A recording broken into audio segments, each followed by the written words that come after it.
Hello, beautiful souls. Thank you so much for dropping by this channel. A warm welcome to anyone who's new. This channel is dedicated to helping people understand the difference between actual non-duality or traditional Advaita Vedanta and fake non-duality, also known as Neo-Advaita or pseudo non-duality. If you'd like to learn more about this topic, please check out my website, which is linked. The link is to the side or below. So I get a lot of questions on this channel, and the number one question I've gotten is blank a particular teacher? Is Joe Smo? Is Janet Smith? Is Neo-Advaita? So what I've come to is that it's less important to identify whether a specific teacher is Neo-Advaita or not, and that's very important, by the way, but it's more important to know what Neo-Advaita is, because it crops up in many different shapes and forms. And so you can leave one teacher and go to another teacher and be like, oh, okay, well, I got away from this Neo-Advaita teacher, and just find yourself in another Neo-Advaita satsang. I've done it many times. And part of the problem is there are now Neo-Advaita teachers who say, oh, well, what I'm teaching isn't Neo-Advaita, and even criticize certain types of Neo-Advaita and then teach Neo-Advaita. So what's the way around this?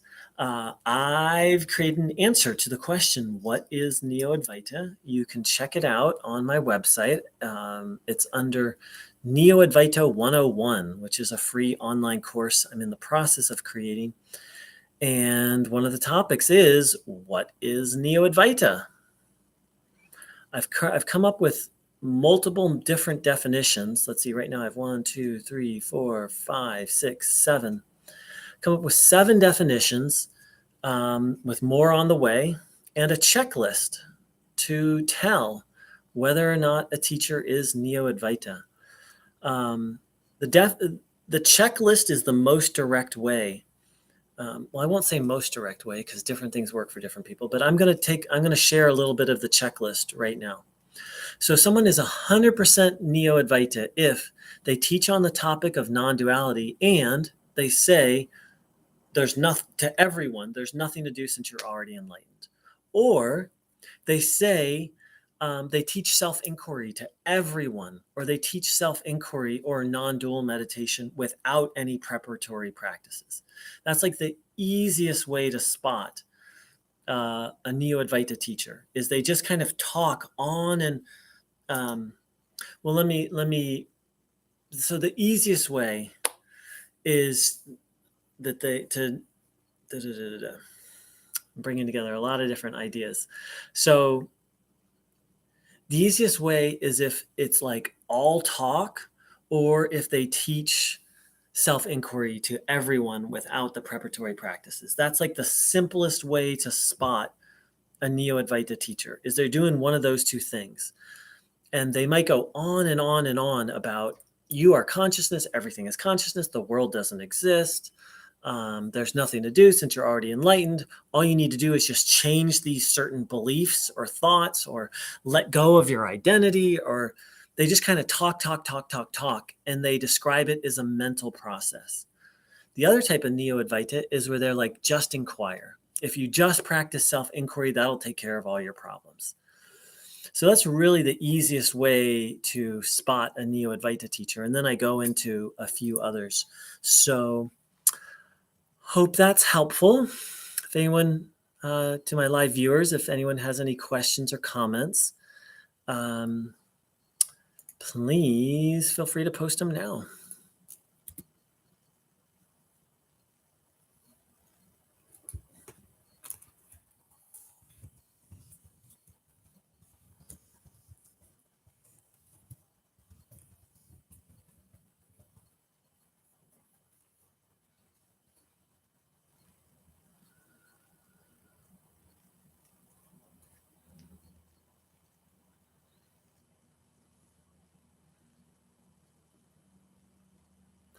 We just had somebody new join. I'm taking questions or comments right now.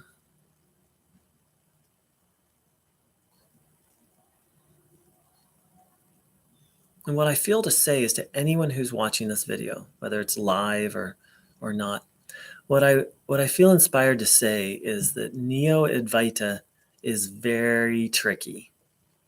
So illusion is very tricky. It's subtle, it's cunning, it's untruth masquerading as truth.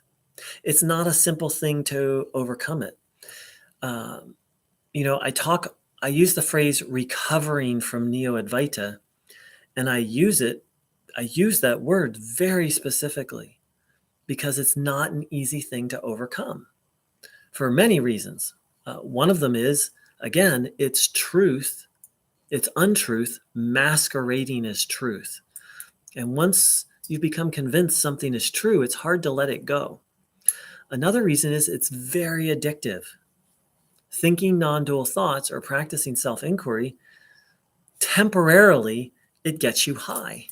Temporarily, it dissociates. And when I say you, I mean me too, because I went very far down the Neo-Advaita rabbit hole. It gives you a temporary high. And then the Neo-Advaita teacher will be like, that's it. Stay with that. And you're like, okay, I'm going to stay with that. But you can't stay with that. I couldn't stay with that. None of us can stay with that because our minds weren't properly prepared. Because traditional Advaita prepares the mind before teaching self-inquiry or teaching these other non-dual contemplations. So it's literally like we're being in Neo-Advaita, you're told to do something that you can't do, that you can do temporarily, and then it gives you a high. It gives you a high, and it gives you temporary freedom from all your problems. And then we're given incorrect teaching. It's just like a like gerbils. They get on a wheel and they just kind of spin the wheel. It just becomes this weird wheel that gets spinned on. Great question, Jor. And your name is so, I just love your name. I'm going to totally mispronounce it, but Jor Gal, I'm trying to read it right now. Terefkian. I first encountered Neo-Advaita in 1999. And I was really in it till about 2018. Then I was like partially in it. And then I'd say I firmly stepped away from it 2 years ago. In fact, I should save that date. I'm going to look and see the day. Actually, I remember it was November 1st of 2021 that I was like, ugh. So, yeah, for quite some time. How did it mess up your life? Well, interestingly, the main way it messed up my life. So I'm gonna look up a neurological term. Okay, it's called earned rewards, and it's a brain chemistry. You can look it up. It's called the reward system. Is the technical. So I'd say the main way that Neo-Advaita messed up my life is with the reward system. So basically, the reward system is, I'm going to talk about it biologically, but it's also, I'm going to bring it around to spirituality in a moment.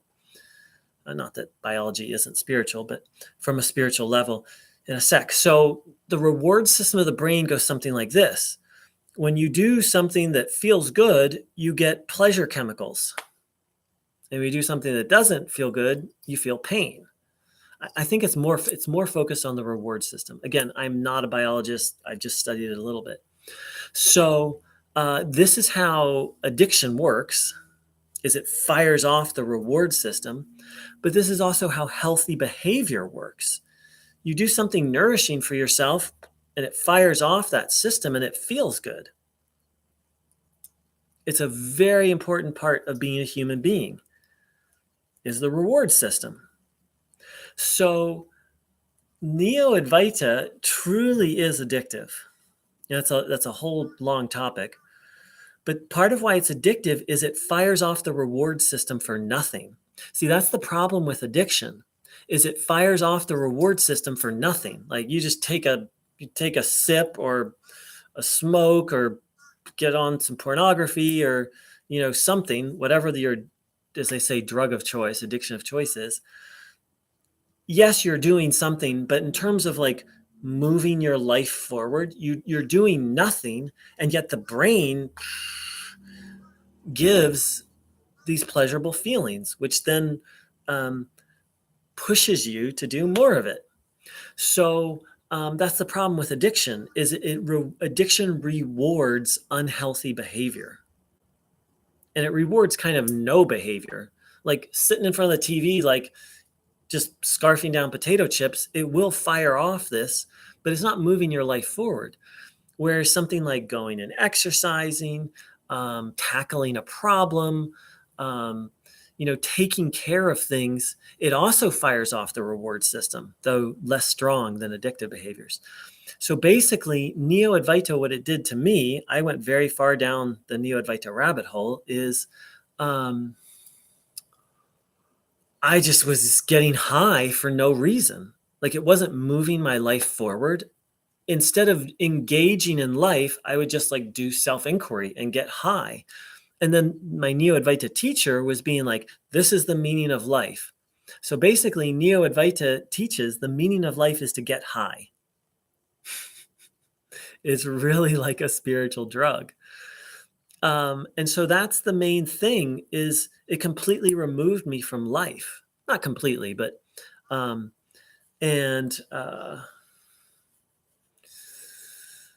yeah, that's been one of the hardest things is to get back into life and to want to do life. I was, like many people, I was using Neo-Advaita to try to escape. And it works temporarily.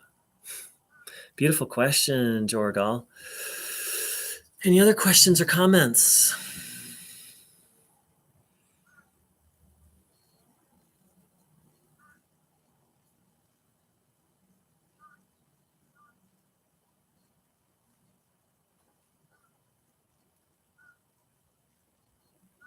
Because let's face it, it's hard to deal with things. Like, let's say you have a conflict with someone. Like, it's hard to call them up or be like, hey, and say, or call them and talk about it, or call them and say like, hey, we've got a problem here. We need to talk about it. Can we find a time to do it? And then to actually go do it. It's uncomfortable. It can be painful. If it's someone really close to you, it can even be traumatic when there's conflict. And so, but Neo-Advaita is like, don't worry about it. Like, just inquire. Just get high. Like just dissociate. Everything will be okay. And it's just not, it's not functional. It's not a functional way of life unless you're a monk or nun.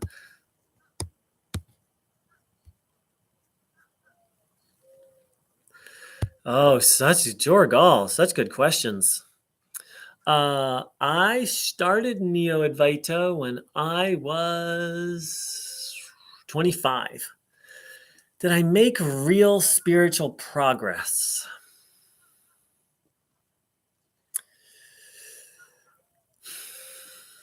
It's such a good question.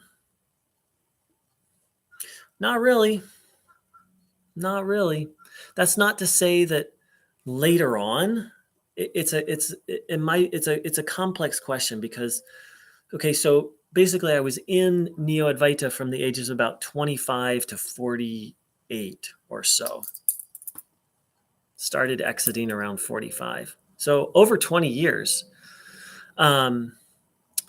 So while I was doing it, no.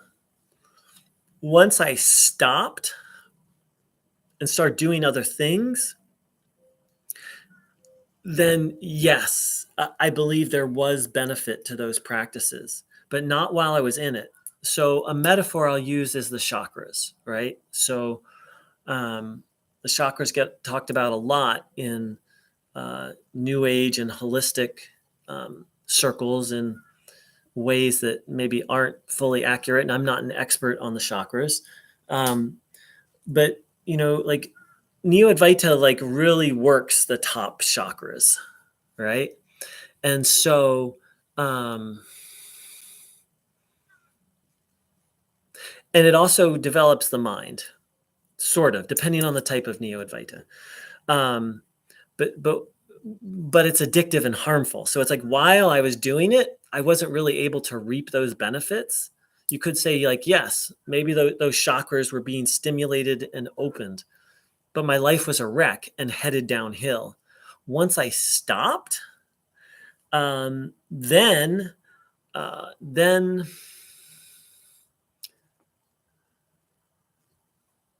feel like I was able to reap some benefit from all of it. And I would not recommend anyone continue a single day more.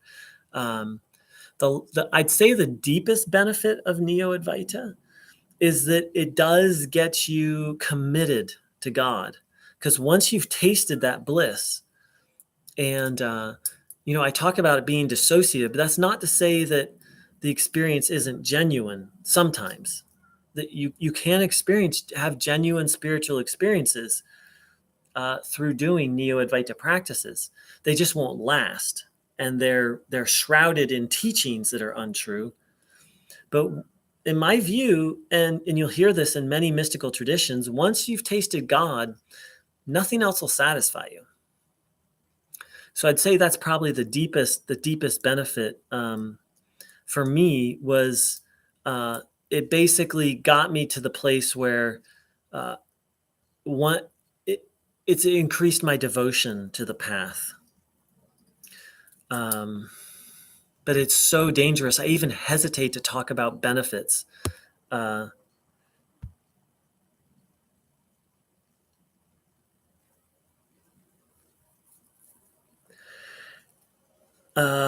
Mew, how do you, and I'll get to your other comment in a moment, Jorgal. Mew, how do you reconcile non-dual thinking / spiritual bypass ? With anything that is practical or, let's say, helpful? Since the idea of non-duality is so impermanent, how is it best to ground it?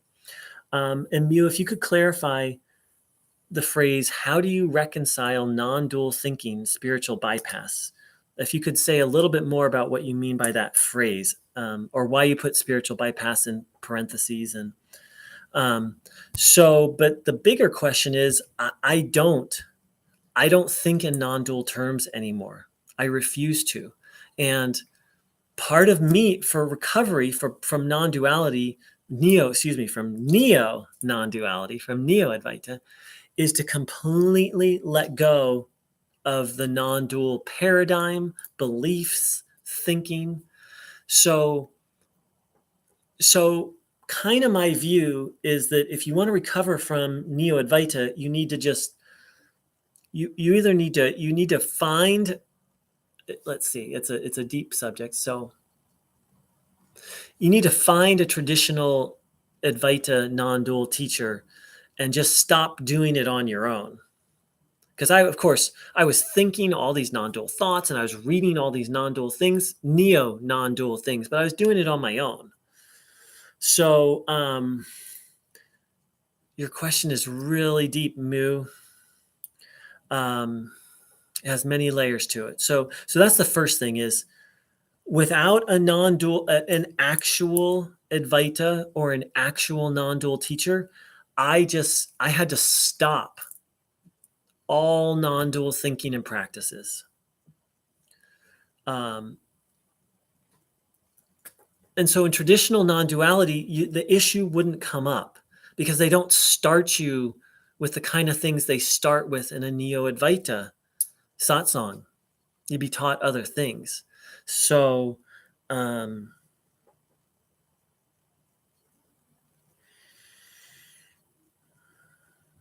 we really need to distinguish between non-dual thinking and neo non-dual thinking. They're very different. They're related, but they're very, very different. So,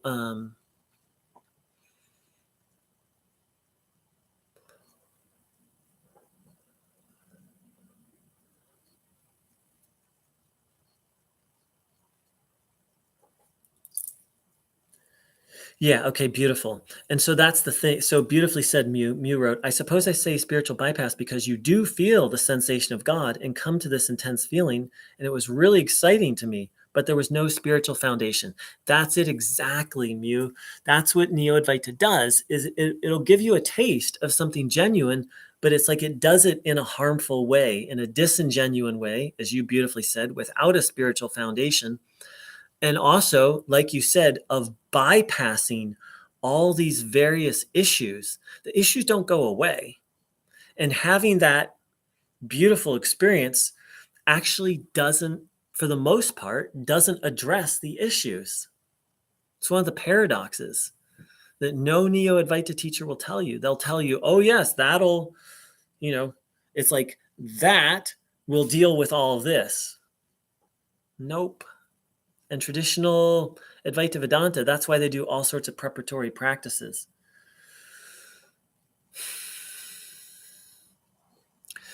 Jorgal, do you still do any type of practice? Yes, I do. The main practice I'm doing right now is kirtan, devotional singing to God. And, it's interesting. A long time ago, I read that Amachi, an Indian guru, she does teach Advaita, but she teaches in a completely way, not that any of us are used to. She straight up says that, non-duality is dangerous without the guidance of a guru. I'm paraphrasing here. And she said that bhakti and karma yoga are much safer. And the thing is you can do bhakti and karma yoga on your own. You can do kirtan, and you can learn about how to turn your life towards serving God and doing your duty. Of course, having a guru is helpful, but those paths are safe. But the non-dual path without the direct guidance of a guru is effing dangerous.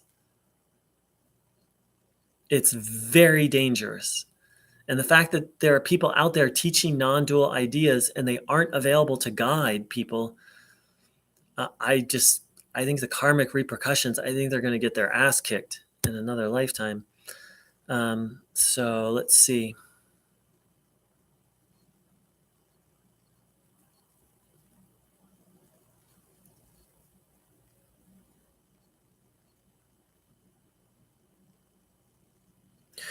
Okay, what the foundation may be. So, I'm learning to sit on an exercise ball. That's why I'm rolling around. And the foundation. So I'm not a non-dual teacher. Having studied some traditional non-duality, my view is that the foundation is the understanding that there's no happiness in people, places, or things. There's no happiness in any object. Cultivating the karma yoga mentality, which is, what is my duty and how can I turn my work into worship? And that doesn't just mean like the work you get paid for, but like family, keeping your house clean, keeping the body clean. Like, how can I turn my actions into a spiritual practice? And then bhakti, devotion to God. And then jnana, knowledge that we are a soul, knowledge of reincarnation and karma. That's what I consider the foundation.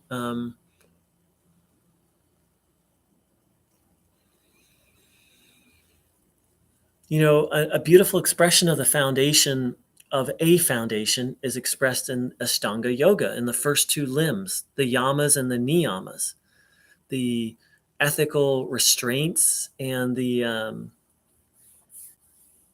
observances. Another beautiful is expressed in not okay. So that those are some foundations, but what are the traditional non-dual? If we're talking about traditional Advaita Vedanta, what are the foundations?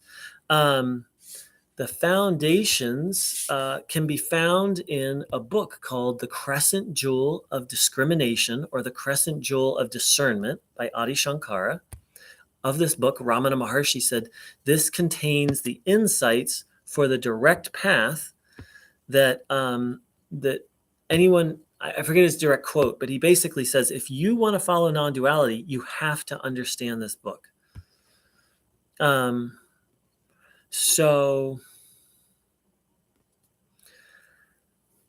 and another answer to that, what's the foundation? I'm looking for it right now.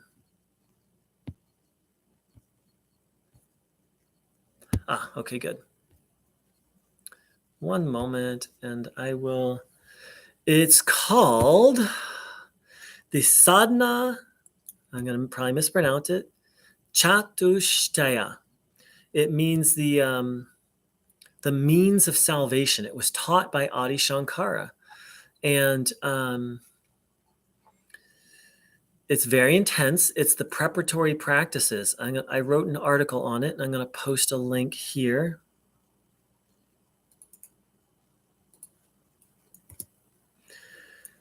Yeah, so either of those systems, the first two rings of Ashtanga yoga, or, and again I'm going to mispronounce it, the means of salvation, the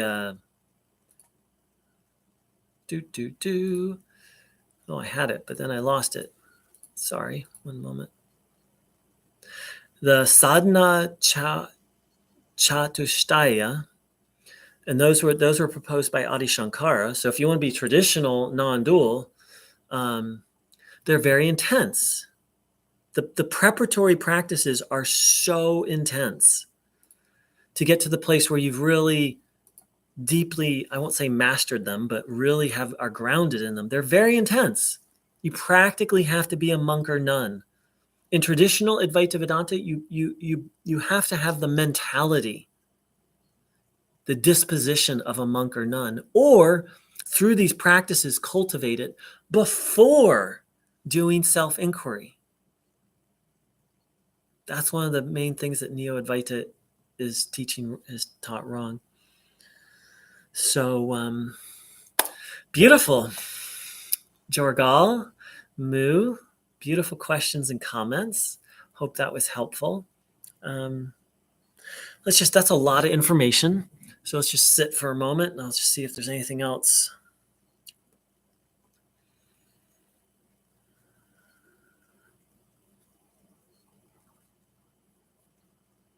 So I'm working on a theory that, so people experience different levels of going into Neo-Advaita. Some people just go into it a little bit and they're just kind of able to leave. If you went really deep down into it, like I did, I'm starting to wonder if there's really only one of two ways out. And the two ways are very intimately linked. And that's the Hindu path of surrender and practicing bhakti yoga, practicing devotional practices. Like repeating mantras, but more specifically, like doing kirtan and literally cultivating a loving relationship, a loving relating towards the divine. And a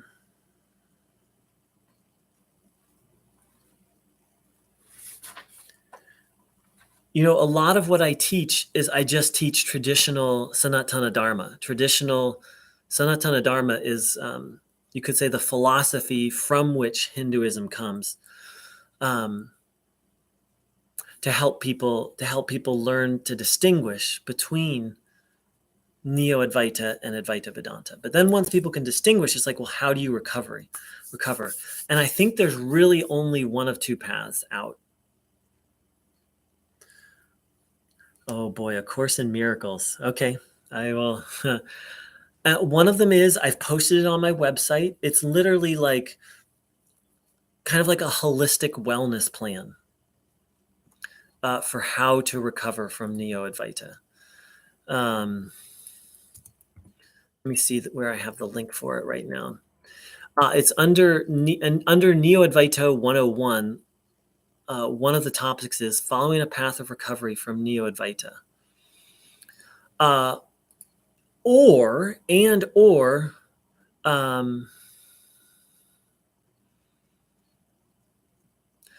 the path of surrender and bhakti. And so I don't want to be like, that's the only way out, but I'm starting to wonder if those are really the only ways out, is just a full-on complete life reboot. And I've given a vision of what that might look like, or the path of surrender and bhakti. But that's part of the adventure of this channel and the organization I've created is we're discovering together what works. So Supyoji, what are your thoughts on A Course in Miracles? Oh my God. My view on A Course in Miracles is it's one of the greatest and one of the worst spiritual books on the planet. And it is and isn't Neo-Advaita. It's a very deep topic. It warrants a whole video. My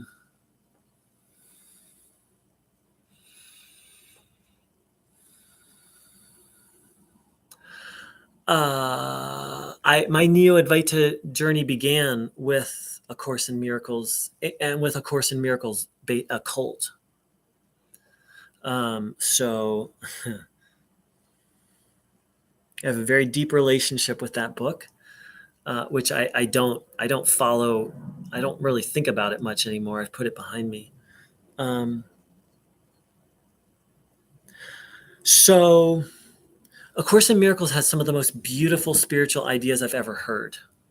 One of my favorite ones is and I'm paraphrasing, in each moment, a person is either extending love or asking for help. I think that's very true. Maybe not extending love, but in each moment, we're coming from a place, primarily from a you could call it peace or love, or we're coming from a place of fear. And I think that's a beautiful way to approach life. And even for yourself, like in this moment, am I in love or am I like needing help, i.e., I'm caught in fear or suffering? Another one of my favorites is a happy outcome to all things is sure. The Course in Miracles says it's inevitable that everyone and everything will be reconciled to God. Course in Miracles also says all things serve the good. Only the ego sees exceptions to this, meaning that there's no such thing as meaningless suffering, that even the worst thing that happens in the end ends up being of service, even Neo-Advaita. So it contains some of my favorite ideas. And, it says the world isn't real. It says the body is an attack on God. It says empathy is bad. It literally says don't empathize with other people.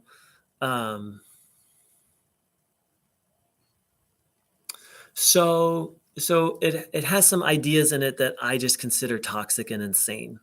So it's a great example. So Neo-Advaita is tainted love. Like you've heard that song, Tainted Love, right? It's a great expression.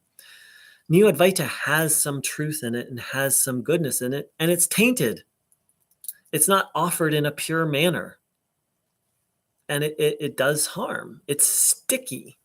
And that's how I view the Course in Miracles, is it's heavily tainted love. Yeah, that's my short version. I could do a whole video on the Course.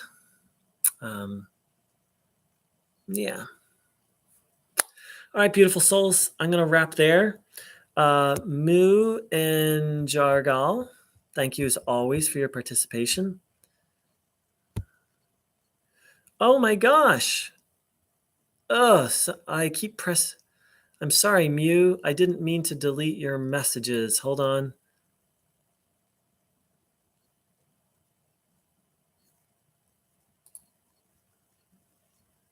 I just pressed the wrong button.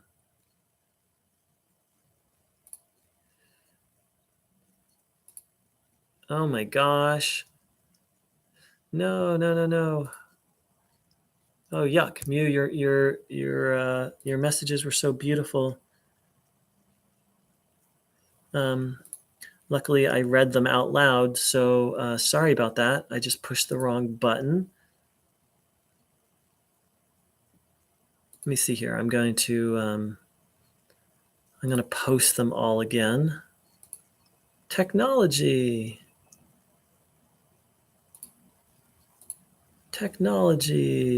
Okay.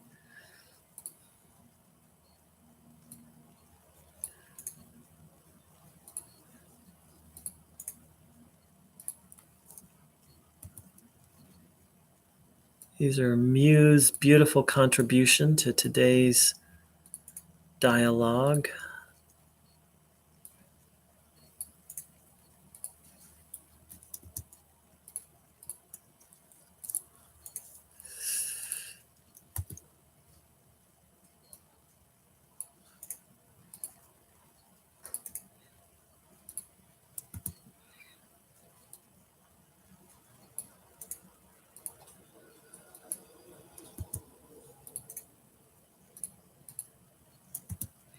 All right, sorry about that, Mew. All right, everyone. Thank you so very much for dropping by. If you feel inspired, there's never any pressure. I appreciate donations for this work. You can read more about that on my website. And I wish everyone a blessed, blessed day. Take care.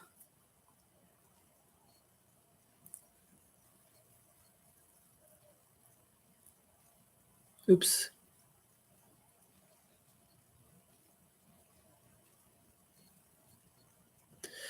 Yeah, Moo, there is a sorting through process.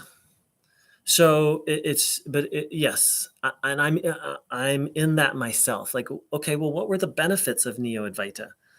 Because there were, and what's the truth? There is truth in it, for sure.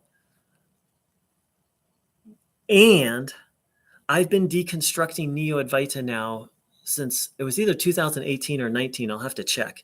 And every single week, I notice another distortion that not only that I was believing, that was impacting me. Like it's a sticky web that I've been unpacking for 5 years, and I'm still unpacking it. So yes, and I would say that's part of it, to let go of the bitterness through looking at the benefits. But I just offer caution that not to get drawn back in, because it's basically some truth gift wrapped in utter insanity and delusion and lies and illusion. So basically what I'm saying is, Neo-Advaita is not something to take lightly.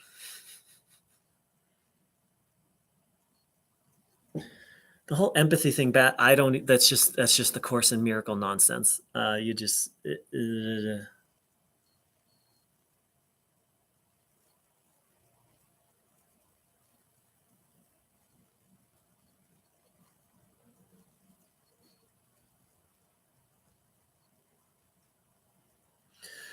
So yeah, it's a sorting process. And I believe that's part of it. Just offering a little caution. All right, beautifuls. Take care.